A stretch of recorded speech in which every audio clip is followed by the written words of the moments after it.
Para sahabatku yang dikasihi oleh Tuhan, di mana saja berada. Shalom, salam damai sejahtera untuk kita semuanya. Dan tentunya adalah salam sehat. Pada kesempatan ini, saya ingin mengajak para sahabat untuk memaknai kata bersyukur. Karena kita mau berbicara tentang kata bersyukur, saya ingin memastikan bahwa saat ini hati dari para sahabat penuh dengan syukur, melimpah dengan syukur. Dan tentunya sebelum kita membahas tentang kata bersyukur, saya juga ingin memastikan bahwa para sahabat pernah memiliki pengalaman yang khusus ini, yaitu pengalaman bersyukur. Karena ketika kita mempunyai pengalaman untuk bisa mengungkapkan rasa syukur kita itu, maka nanti ketika mengikuti penjelasan sederhana dari saya, para sahabat juga bisa merasakan bahwa memang betul seperti itu ketika kita bisa mengungkapkan dan merasakan rasa syukur itu. Dan tentunya saya dengan sederhana itu akan menuntun para sahabat untuk bisa memaknai kata bersyukur ini. Maka sekarang saya akan memulai bagaimana kita bisa melihat rasa syukur, pengalaman bersyukur di dalam kehidupan kita. Kita mulai dari yang sederhana ini. Memaknai kata bersyukur itu diucapkan sekali, lalu berlanjut, dan akhirnya ketagihan. Maksud dari pernyataan ini adalah, kalau misalnya pertama kali kita bisa mengucapkan rasa syukur, kemudian ada kerinduan untuk mengungkapkannya. Tidak hanya sekali kita hendak mengungkapkan rasa syukur itu, tapi kemudian bisa berlanjut untuk yang kedua kalinya, ketiga kalinya. Dan bahkan kemudian kita menjadi ketagihan. Kita begitu rindu untuk mengucapkan rasa syukur. Dan bahkan kalau bisa, rasa syukur ini memenuhi kehidupan kita. Kemudian yang kedua, memaknai rasa syukur itu bisa dimulai dari satu pengalaman, lalu berlanjut, dan akhirnya menjadi kekuatan. Para sahabat harus bisa melihat bahwa rasa syukur ini bisa menjadi kekuatan di dalam hidup kita. Bisa menjadi sesuatu yang bisa kita andalkan di dalam kehidupan kita ini. Itulah sebabnya benar-benar yang namanya rasa syukur itu dimulai dari satu pengalaman. Kemudian muncul lagi pengalaman-pengalaman yang lain di mana kita bisa mengungkapkan rasa syukur itu. Dan akhirnya kata syukur itu menjadi kekuatan di dalam kehidupan kita. Kemudian kita akan melihat hal yang lain lagi, bahwa memaknai rasa syukur dimulai dengan sekali berdoa, mengucap syukur di hadapan Tuhan. Lalu kemudian berlanjut dan akhirnya menjadi pokok doa kita setiap hari. Bayangkan para sahabat, ketika kita sudah tahu mendoakan doa syukur di hadapan Tuhan. Saat teduh, kita bisa mengungkapkan rasa syukur kita kepada Tuhan. Tidak hanya sekali, tetapi kemudian berulang kali. Setiap kali kita masuk dalam saat teduh, kita bisa mengungkapkan rasa syukur itu. Dan akhirnya rasa syukur ini menjadi salah satu dari pokok doa kita setiap hari. Sehingga setiap kali kita berdoa, doa sama sekali tidak menjadi beban bagi kita. Tetapi doa benar-benar menghantar kita supaya tubuh, jiwa, roh, hati, pikiran kita ini benar-benar mau memuliakan Tuhan lewat doa syukur yang kita panjatkan itu. Sekarang para sahabat, saya ingin mengajak para sahabat untuk bagaimana kita melihat sisi lain untuk memaknai rasa bersyukur. Ada beberapa yang ingin saya sampaikan di sini. Misalnya, ketika kita mau mengungkapkan rasa syukur, tidak usah menunggu disuruh. Kita harus mulai.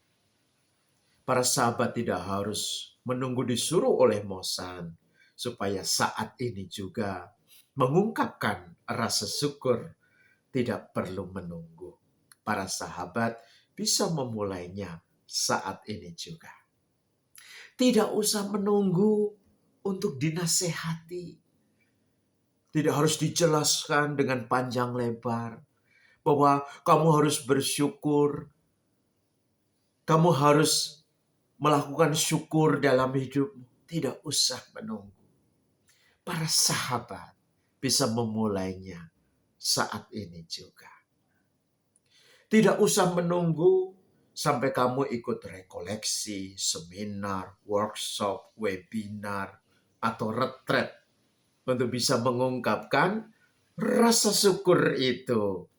Tetapi para sahabat bisa memulainya saat ini juga. Sangat mudah, bukan? Bahwa untuk mengungkapkan rasa syukur, kita tidak harus menunggu sampai besok. Kita tidak harus menunggu dinasehati oleh orang lain. Kita tidak harus menunggu mengikuti seminar, rekoleksi, webinar, workshop, retret yang berbicara tentang rasa syukur. Kita bisa memulainya saat ini, detik ini juga bersama dengan Mosan untuk mengungkapkan rasa syukur itu. Nah, kemudian apa efek yang kita dapatkan ketika kita mengucap syukur di hadapan Tuhan? Yang terasa demikian ini berawal dari pengalaman saya. Saya setiap kali mengungkapkan rasa syukur, saya begitu terharu bagaimana Tuhan begitu mengasihi saya ini. Orang yang hina dina ini sangat berharga di mata Tuhan. Dan saya yakin para sahabat juga sangat berharga di mata Tuhan. Waktu mulut kita ini bisa mengungkapkan yang namanya rasa syukur, senangnya minta ampun. Saya ulangi para sahabat. Ketika mulut kita ini bisa mengungkapkan rasa syukur, senangnya minta ampun. Waktu hati kita ini bisa mengungkapkan rasa syukur, gembiranya luar biasa. Gembira sekali para sahabat. Saya ulangi. Ketika hati kita ini bisa mengungkapkan rasa syukur, betapa gembiranya hidup kita ini. Ketika jiwa dan batin kita bisa mengungkapkan rasa syukur, yang terasa adalah nyes, Nyes, nyes, damai sekali para sahabat. Saya ulangi, ketika jiwa batin kita bisa merasakan rasa syukur itu, maka yang terjadi adalah nyes, damai sekali. Kemudian, dari yang tadi saya katakan, ketika mulut, kemudian hati, jiwa, dan batin bisa mengungkapkan rasa syukur, maka yang kita rasakan adalah Tuhan begitu dekat dengan kita. Tuhan begitu akrab dengan kita. Tuhan begitu intim dengan kita. Tentu para sahabat ingat, Yesus juga pernah mengungkapkan doa syukur di hadapan Bapa. Dan ketika kita melihat kisah bagaimana Yesus mengungkapkan rasa syukurnya itu kepada Bapa, terasa sekali. Kita yang membaca kisah itu, Yesus mempunyai relasi yang sangat dekat dengan Bapa. Lalu kemudian para sahabat yang dikasihi di Tuhan, makna bersyukur itu sangat luas sekali. Saya hanya membayangkan demikian. Tarafnya tidak hanya ketika kita berdoa di hadapan Tuhan dengan mengungkapkan rasa syukur, tapi saya ingin melihat juga dalam kehidupan sehari-hari. Bayangkan, jika kita ketemu sahabat, lalu sahabat itu orangnya itu mudah sekali untuk bersyukur, maka efeknya saya yakin relasimu dengan sahabatmu itu akan semakin dekat.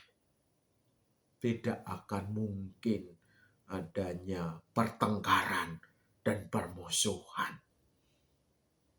Karena saya melihat adanya pertengkaran, permusuhan, kebencian, karena di dalam hati pribadi-pribadi itu tidak ada rasa syukur. Saya yakin 100% ketika kita pribadi-pribadi ini penuh syukur, maka yang ada adalah relasi yang dekat. Relasi yang akrab. Terhindarkan itu yang namanya pertengkaran, permusuhan, atau kebencian. Yang ada adalah kita sungguh menjadi saudara dan saudari di dalam Tuhan. Dan kita disatukan dalam kemanusiaan. Apapun latar belakang kita. Apapun perbedaan yang kita miliki. Kemudian kita dipersatukan dalam kemanusiaan. Kalau kita yang mempunyai iman yang sama, kita dipersatukan sebagai saudara-saudari dalam nama Tuhan. Kita disebut sebagai anak-anak Tuhan, anak-anak Allah. Karena apa? Para sahabat, jujur saya sedih sekali ketika tercipta yang namanya keretakan. Khususnya dalam persaudaraan, karena tidak bisa mengungkapkan rasa syukur di tengah perbedaan. Dan itulah yang kita lihat di masyarakat kita. Paus Fransiskus dalam dokumennya Fratelli Tutti tentang persahabatan sosial, dia mengatakan problem saat ini yang terjadi adalah kata hiperbola, ekstremisme, dan polarisasi. Dan itu yang terjadi di tengah masyarakat. Orang banyak membual, orang banyak berbohong, orang banyak mengirimkan berita-berita hoax yang intinya adalah memecah belah. Hal yang seharusnya benar menjadi tidak benar. Dan bahayanya, hal yang tidak benar kemudian menjadi benar karena hiperbola tadi. Lalu yang berikutnya, bahaya juga tentang ekstremisme. Bahaya sekali. Dan kemudian yang sekarang terasa adalah polarisasi di tengah masyarakat kita. Kurang bersyukur dengan adanya perbedaan-perbedaan itu. Maka pada kesempatan ini para sahabat, secara sederhana, saya Mosan Romo Petrus Santosese dari Hong Kong mengajakmu untuk mulai dari hidupmu. Bagaimana kita bisa mengungkapkan rasa syukur itu. Sehingga ketika kita tinggal di tengah masyarakat dengan perbedaan yang begitu luas itu, kita bisa menawarkan kehidupan yang harmoni, kehidupan yang rukun, kehidupan yang berani mengangkat kemanusiaan sebagai sesuatu yang mengikat persaudaraan kita. Dan tujuan yang mau saya capai adalah kita mengucap syukur ketika kita berada di tengah perbedaan dan kita bisa menerima perbedaan itu. Begitu para sahabat, semoga video ini bisa memberikan inspirasi, menyemangatimu. Dan kalau para sahabat suka dengan video ini, silahkan dibagikan kepada yang lain supaya kita menjadi manusia-manusia yang penuh syukur. Amin. Pasti amin. Begitu saja sebelum saya memberikan berkat untuk para sahabat, mari kita berdoa satu kali. Bapa kami. Bapa kami yang ada di surga, dimuliakanlah namamu, datanglah kerajaanmu, jadilah kehendakmu di atas bumi seperti di dalam surga. Berilah kami rezeki pada hari ini, dan ampunilah kesalahan kami, seperti kami pun mengampuni yang bersalah kepada kami. Dan janganlah masukkan kami ke dalam pencobaan, tetapi bebaskanlah kami dari yang jahat. Amin. Tuhan sertamu dan sertamu juga. Hidup, pelayanan, dan kesaksian kita pada hari ini sebagai anak-anak Tuhan senantiasa dilindungi, dibimbing, dan diberkati oleh Allah yang Maha Kuasa, Bapa, Putra, dan Roh Kudus. Amin. You are the best. Bye-bye.